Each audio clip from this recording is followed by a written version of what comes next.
Another favorite subject in the crystal works. Do crystals need to be cleansed? And if so, how?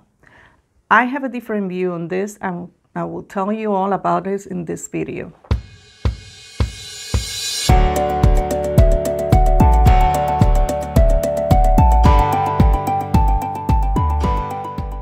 Hi, this is Eliana from Everyday Crystal Magic, where we teach how to use crystals to bring magic to our day-to-day lives. If you like this video or learn something new, please like and share. Today I'm going to talk about a frequently asked question in the crystal world: how to cleanse and recharge crystals. I have a different opinion on this, and it starts with the question, do crystals need cleansing, and what does it do for a crystal? There are different schools of thought on the question on whether to cleanse or not. The most common is to cleanse, and there is a reason for this. The predominant belief out there is that crystals absorb all sorts of energy, but most of all negative, and they must be cleansed. I want you to think of this. Crystals are perfect, and they have a frequency of operation just like everything else. The reason we use crystals for healing and learning is the perfection of their molecular structure and energy form. In the healing process, we're looking that the affected systems adjust to that frequency. Like all resources available to us, we might deplete their energy, but we are not changing its nature. There is an innate intelligence in these creatures, and they will restore themselves to their natural perfect state. Now, there is a second component to this, which is the programming. We have a collection of crystals we like to use for different intentions, rituals, healing practices. The point is, you need intention and energy for a manifestation.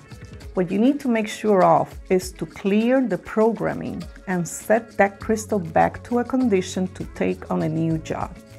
Depending on the use, you might want to give some crystal more time than others.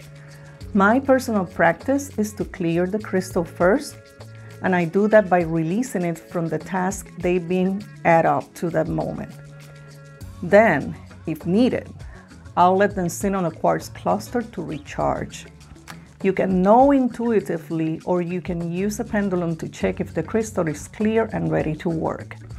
Now, that being said, I don't haul out crystals for a moon bath, no digging and burying in the ground and then trying to remember when to pull them out. I live in the American Midwest, so half the year is freezing. The easiest will be smudging, but my sinus doesn't agree with that. I keep it simple, and I trust the nature of the crystal to restore itself. There are many who disagree. I'm not saying they are wrong.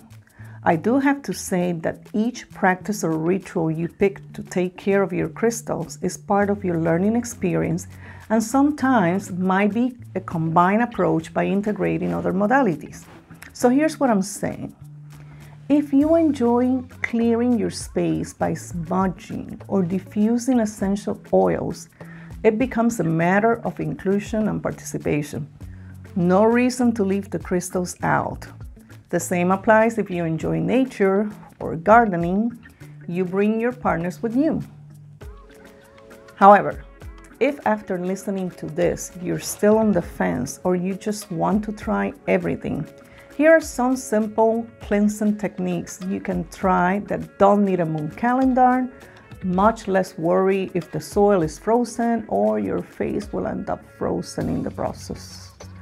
So here they are, 4 easy ways to clean your crystal all year long. Number 1, run them through fresh water with the intention of washing away all attachments and programming. Stop when you feel it's clear. Do not use this method with gypsum-based crystals like selenite. Number 2, like I said before, smudging. This is the safest for all crystals, but be careful if you suffer from allergies. The scent is strong. You can get a kit with sage, palo santo, and many times an abalone shell to place your crystals. Use sage to clear, and after that, use palo santo to infuse with high vibration energy. After this, the cleansing is done. Number 3, use a selenite plate. It really doesn't get any easier than this. And number 4, hold them with intention and light. Hold your crystals in your hands and visualize light shining on them. Keep that image until you feel they're cleansed. So there are no right or wrong answers here. At the end, you will pick what resonates with you and what works best for your crystals. Now, before you go, don't forget to check the videos and links below. If you like this video, like and subscribe. Until next time, be well, have fun, and do some magic.